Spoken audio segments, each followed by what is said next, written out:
Media and royal commentators frame this as a major reputational crisis for the monarchy.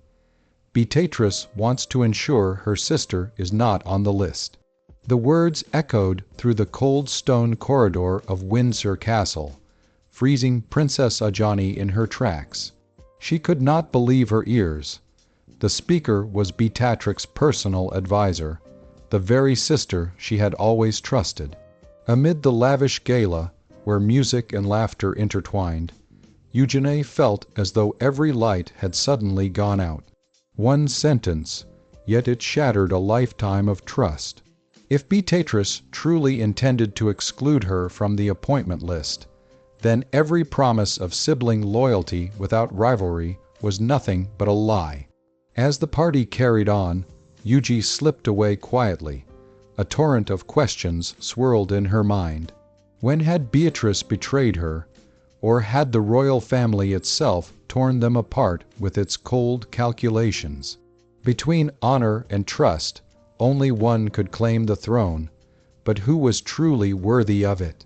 In the heart of an English autumn, when chilly winds began threading through the ancient oaks of Windsor Castle, a sumptuous gala unfolded for the aristocracy and royal patrons. Mid-October, the great hall brimmed with the laughter, the crystalline chime of champagne flutes. This was no mere party. It was a stage for hidden power where whispers could reshape the fate of an entire lineage. Princess, her golden hair swept into an elegant chignon, her pearl-green gown hugging her form, smiled graciously while chatting with donors. At 35, she retained the radiant poise of a young royale despite years away from the official spotlight. But tonight, her clutch buzzed insistently.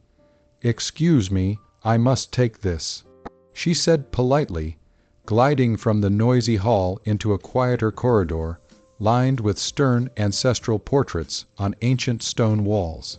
The corridor stretched endlessly, lit only by dim sconces. Eugenie paused in a shadowed alcove, pressing the phone to her ear. The call was from an old palace friend discussing chances to return to royal works, the official duties she and her sister Beatrice had long dreamed of. Then a voice drifted from a nearby room, halting her cold. It was Tommy Hargrove, Beatrix's middle-aged advisor. His low, calculating tone unmistakable. "Yes, sir," Hargrove murmured into his mobile, the words echoing faintly in the empty hall. "Princess Beatrice wants to ensure her sister is not on the new appointment list. She believes it will solidify her own position. I'll handle it discreetly, no trace." Eugenie froze, the phone slipping from her hand. Her heart pounded like war drums. Her sister not on the list. The words sliced through her like a blade. Beatrice, her flesh and blood sister, confidant since childhood, was trying to edge her out for a royal title. Heat rushed to her face. She forced a deep breath, stepping away on trembling legs. The gala's music floated on, but inside Eugenie a storm brewed. She returned to the party, forcing a smile, but her eyes now glinted with suspicion. Hargrove's words looped in her mind. "Ensure her sister is not on the list." It couldn't be coincidence. Beatrice, the epitome of grace, now loomed as a traitor. Eugenie gripped her champagne flute, bitterness flooding her veins. That night, back in her London flat, she lay awake, staring into the dark. "Why, Beatrice, we promised each other." Tears streaked her cheeks, but anger soon eclipsed sorrow. This was no misunderstanding, it was betrayal, and Eugenie, with the fierce resolve of a York princess, vowed not to let it stand. The next morning, Windsor lay shrouded in autumn mist, but darkness had settled in Eugenie's heart. She called a trusted palace contact, her voice trembling yet determined. "I need the new appointment list." Every detail that call was only the beginning. Eugenie had no idea the overheard whisper would spark a chain of events that would fracture their sisterhood and plunge the British monarchy into another whirlwind of intrigue. For now, she felt only the sting of betrayal and rage propelled her forward. Just weeks earlier, on a late September evening, Royal Lodge, Prince Andrew's private home, still carried the scent of burning pine in the hearth and freshly baked bread. The dining table was set with refined elegance. Beatrice, 37, sat at the head, her long brown hair cascading naturally, her blue-green eyes alight with rare determination. Across from her was Eugenie, 35, her golden hair in a low ponytail, cheeks flushed from red wine. No maids, no guards, just the sisters and the old family chef who had served since the Duke of York's days. "I've thought this through carefully," Beatrice began, her voice warm yet commanding, like a statesman addressing Parliament. "It's time we return, not for the spotlight, but to serve Royal Works, an official title. What do you think?" I set down her glass, the crystal chiming softly against the wood. "I agree completely. We could support the Queen with charity, education, the environment." But she paused, locking eyes with her sister. "We must promise. No rivalry, no letting ambition divide us. We support each other like when you shielded me from the hailstorm in Balmoral." Beatrice smiled, nodding. "We'll submit together, appear together, win together." They clinked glasses, the sound ringing like a solemn vow. The dinner ended in laughter, but now in her private study at Ivy Cottage, Kensington Palace, that memory stabbed Eugenie like a dagger. She sat at her desk, the desk lamp casting long shadows over her pale face. A 1995 photo, 7. Year, old Beatrice hugging 5. Year, old Eugenie by the white roses, lay face up in accusation. Hargrove's words from the Windsor Gala echoed relentlessly. "Princess Beatrice wants to ensure her sister is not on the new appointment list. Betray." Eugenie whispered, her voice. She sprang up, pacing like a caged animal. Each step carved deeper into the dinner's warmth. Promises, support, it was all a charade. Beatrice, her idol, her mirror, now appeared a scheming manipulator, ready to trample blood for power. Rage flared like wildfire. Eugenie grabbed her phone, fingers flying across the screen. Recipient, Amelia, her mother.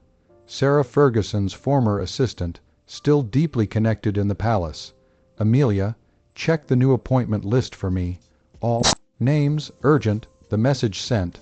30 minutes later, a coded PDF arrived. Eugenie opened it, breath catches, first page, Royal Works, 2025, nominees.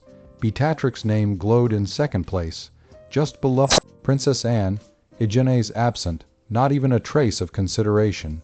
"Proof," she sneered, but the smile twisted, tears streaming. "She erased me completely." She hurled the phone onto the desk.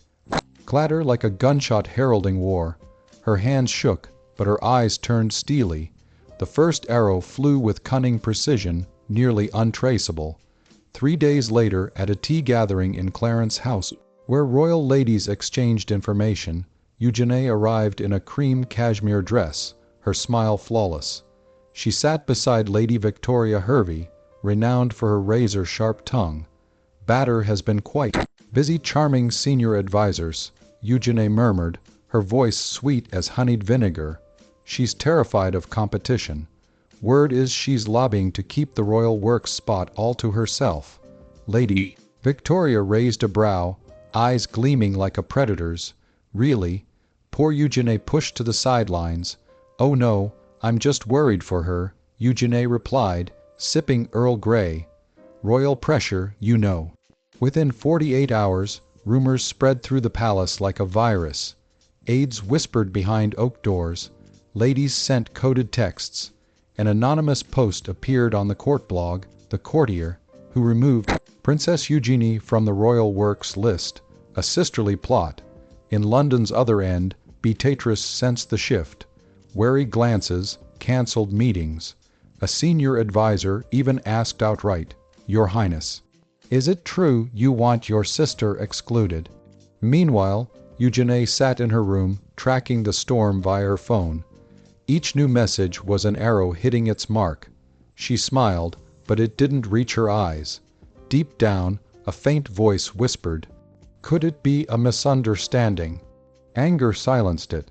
"This is just the beginning," she murmured, fingers poised over the screen for the next arrow. The British monarchy, with its endless corridors and dark secrets, was witnessing another clandestine war between kin. Eugenie didn't know her arrows were veering off course, and the consequences would be dire. At Buckingham Palace, late October morning, drizzle misted the windows. Beatrice wore a grey wool dress, high collar, hiding the pearl necklace her mother gave her on her 18th birthday. Passing Van Dyck's portrait of Charles I, she caught whispers behind a marble column. Princess Beatrice is lobbying to remove her sister from the Royal Works list. They say she fears competition. Such a pity for the York sisters. Beatrice froze, a chill crawling up her spine. She whipped around, but only saw two aides vanishing around the corner, heels clicking hastily. The corridor felt heavy, as if lead had been poured into her lungs. She walked on, each step crunching like broken glass. In her second-floor office, her heart raced. Her phone buzzed. 17 unread messages, one from Amelia. Bad rumors. Beatrice called immediately. "Amelia, what's happening?" Her voice trembled despite her efforts. "The whole palace is buzzing." The courtier posted an anonymous piece saying, "You're pushing to exclude Princess Eugenie." They even have fake email screenshots. Beatrice sank into her green leather armchair. "Fake, yes, but they look real. People are saying you're afraid of your sister rivaling you." She hung up, hands shaking so badly she nearly dropped the phone. Opening her laptop, she typed the courtier. The headline blazed, "Conspiracy in the House of York. Who erased Eugenie from the Royal Works list?" Insiders claim Princess Beatrice met a senior advisor on the night of October 15th at Windsor, demanding her sister not be on the list. A leaked email mentions sole priority. Princess Eugenie's name is absent from all nomination documents. Beatrix's blood rushed to her face. That email, she never wrote it. The digital signature was forged. The IP masked. She called Tommy Hargrove. "Tommy, my office now." Hargrove arrived in 7 minutes, pale, sweat beating despite the 8 degrees C chill. "Your Highness, I who made that call at the Windsor Gala." "Who said ensure her sister is not on the list?" Hargrove knelt on the Persian rug. "Not on your orders, ma'am. It was Oliver, my assistant. He wanted to impress me. Called Sir Alistair at the Home Office on his own. I had no idea." Beatrice shot up her chair, slamming the wall. "Oliver, yes. He thought it would fast-track your promotion. I checked the call log. It was him." She stormed out, Hargrove scrambling behind. The corridor now felt like a maze, every shadow hiding a spy. Beatrice sensed eyes on her. A dark coat flickered past a window, a faint click like a camera shutter. That evening at Royal Lodge, Beatrice launched her own investigation. She summoned Oliver to her father's old study. The 28-year-old, blonde and baby-faced, trembled before the walnut desk. "Who told you to do this?" Beatrice asked, her voice ice. "No one, ma'am. I just wanted to help. I heard you and Princess Eugenie discuss Royal Works, and I thought if only one of you was on the list, you'd be chosen faster." Beatrice slammed the desk, the sound thundering. "You've destroyed our sisterhood. I thinks I betrayed her." She collapsed into the chair, hands covering her face. She recalled the warm dinner, the vow of no rivalry. Now misunderstanding had built a steel wall between them. She tried calling Jenny 7 times, no answer. Texted, "Little sister, we need to talk." "It's not what you think seen." No reply. Late that night, Beatrice stood by Royal Lodge's window, staring into the dark garden. A figure darted past the roses. Guard paparazzo or Eugenie watching. She didn't know. only that every footstep in the corridor now carried suspicion. The next morning, an anonymous letter slid under her door. Look closely at those beside you. The traitor always smiles. Beatrice crumpled it, paper tearing in her grip. She called Harrove. Find who sent this and gather the evidence. I won't let my sister misunderstand any longer. But in her heart she knew the storm had begun, and its eye was the sisterhood that had once been her safest haven. Eugenie no longer recognized herself. For 3 nights she sat in the pitch-black bedroom of Ivy Cottage. The window cracked to let in the autumn chill, carrying scents of rotting leaves and distant London traffic. On the desk lay crumpled papers, copied nomination lists, Hargrove's call logs, spliced emails. All pointed one way: Beatrice had broken the warm promise of that Royal Lodge dinner. Eugenie paced like a ghost, bare feet on cold wood, feeling nothing. She stopped at the mirror, staring into her bloodshot eyes. "You want to play dirty," she whispered, voice raw from sleeplessness. "Fine, I'll show you what losing feels like." She returned to the desk, logging into a royal internet accountable to only a few. She crafted a forged memo, perfect in every detail. Beatrix's digital signature lifted from old emails of faint royal seal. Words cold and cutting as a blade. To avoid family conflict of interest, I propose removing HR Princess Eugenie from the 2025 Royal Works nomination list. Prioritize sole occupancy. She rated once, heart pounding. This was no longer rumor. This was a bomb. Eugenie sent it, not to one place, but 3. The courtier blog hungry for court gossip. Daily Mail's anonymous tip box. A secret telegram channel for royal reporters trading hot goods. She hit send, then slumped into the chair, breath ragged. Her heart felt ready to burst. She expected triumph, victory. Instead, only a cold void spread through her chest. The next morning, London awoke to a media storm.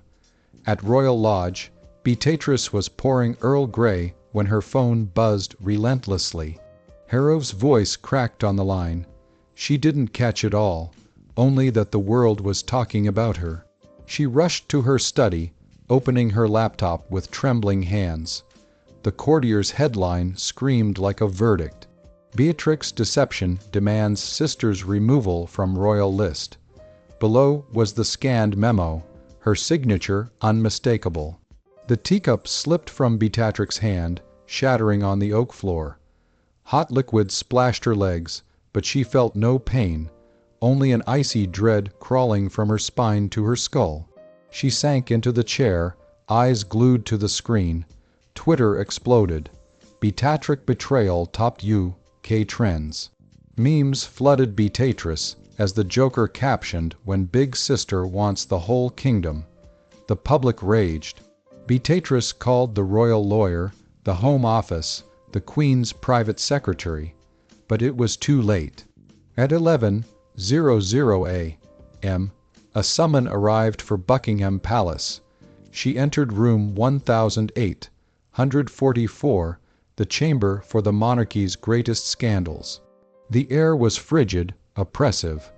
3 men in dark suits sat across the long table, faces carved from stone.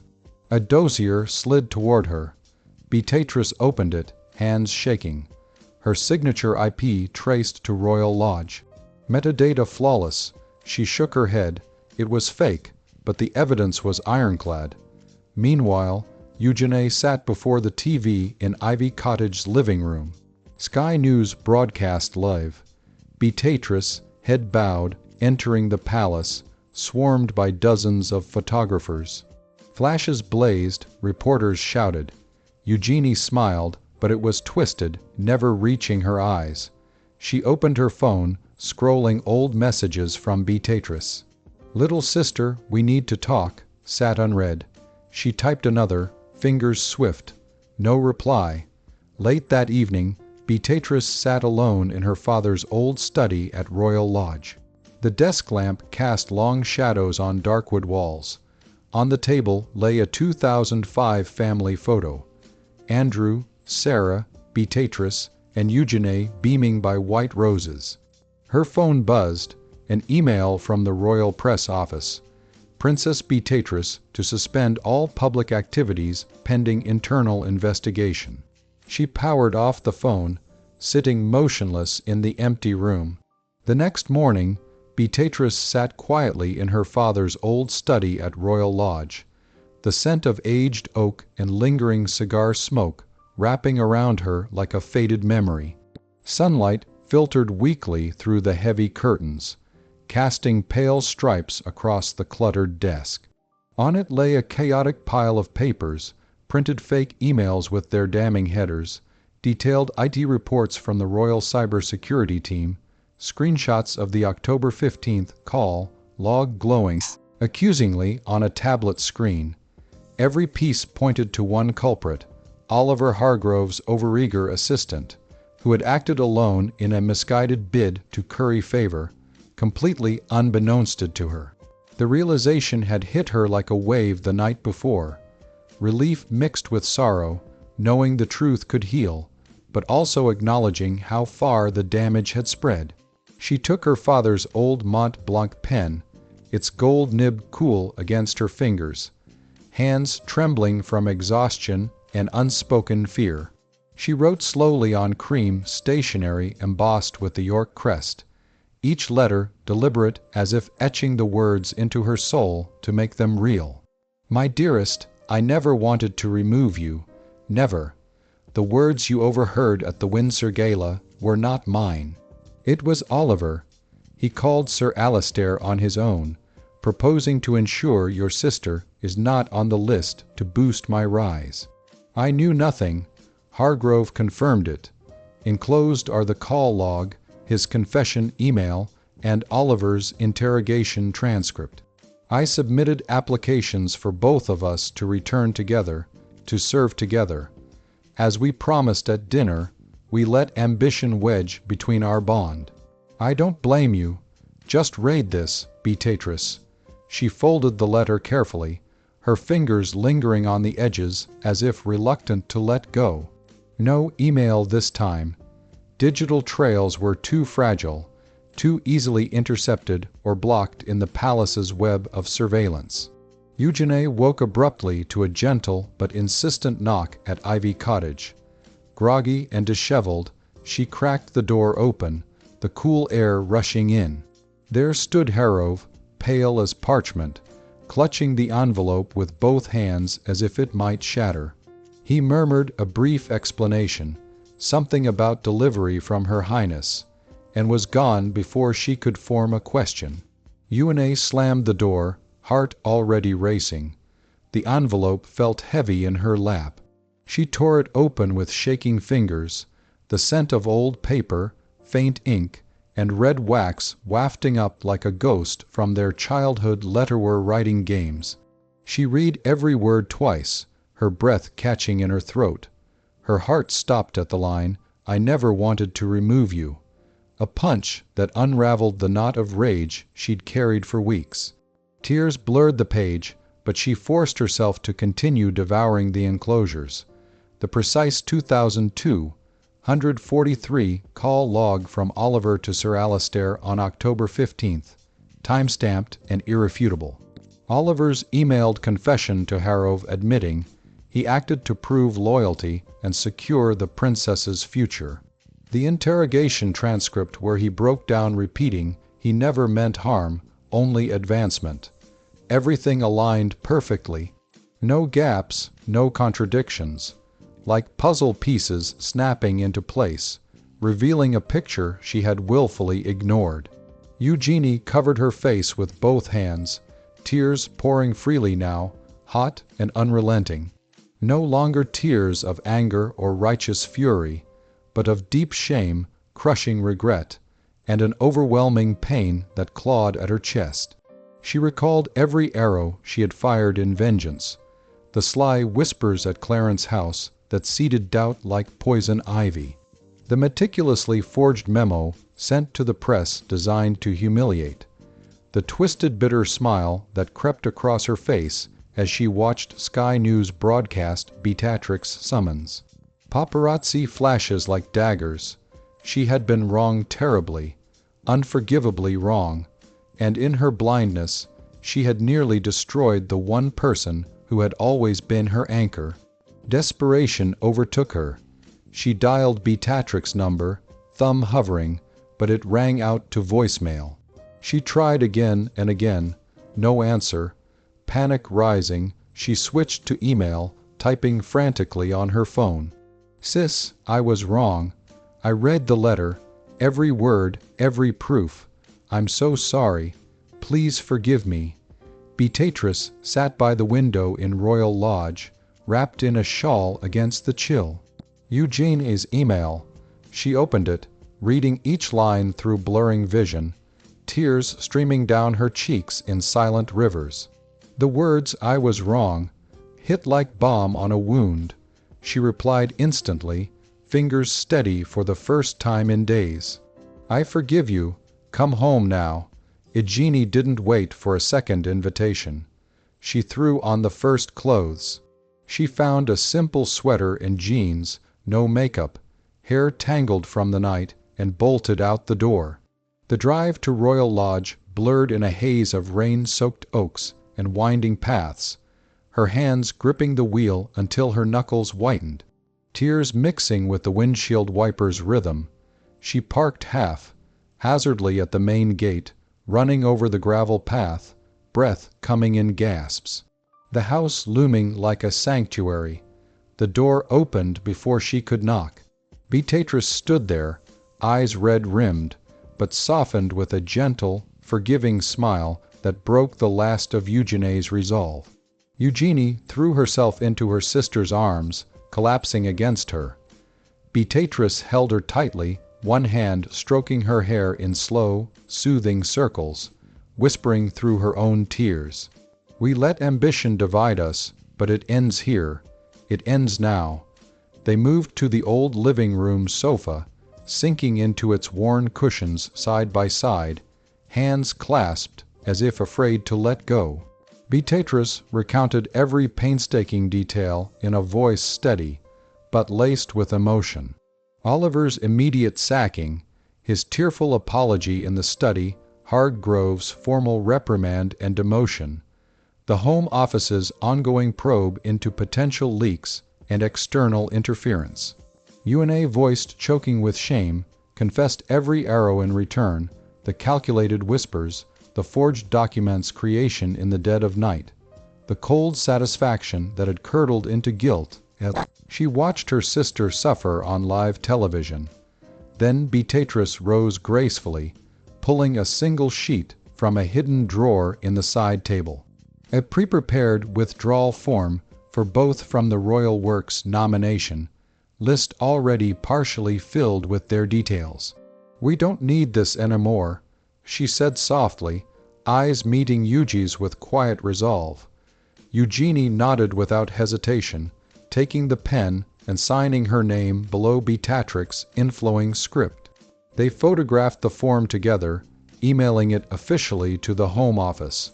The confirmation pinged back almost immediately, received and processed. Both names withdrawn from the 2025 Royal Works list. A soft exhale escaped them both like a shared breath held for too long. Late afternoon found the sisters by the window once more, gazing at the garden as the rain finally ceased. Beatrice placed a gentle hand on her sister's shoulder. "Send this and we start anew.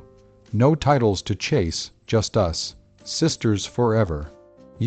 I turned, her first true smile in weeks blooming fully, reaching her eyes and warming her entire face. Outside, the palace machinery turned on with its endless drama and intrigue. The truth had been spoken, raw and unfiltered. Misunderstanding had vanished like morning mist. Their bond stood intact, not just repaired, but forged stronger than ever in the fire of trial. At the end, when both sisters withdraw from the Royal Works list and choose sisterhood over ambition, What do you think of this decision? Do you believe they will hold firm to this choice if another royal opportunity arises in the future? Share your thoughts with us in the comments section. Remember to like, share, and subscribe for more. Also, click the next video showing on your screen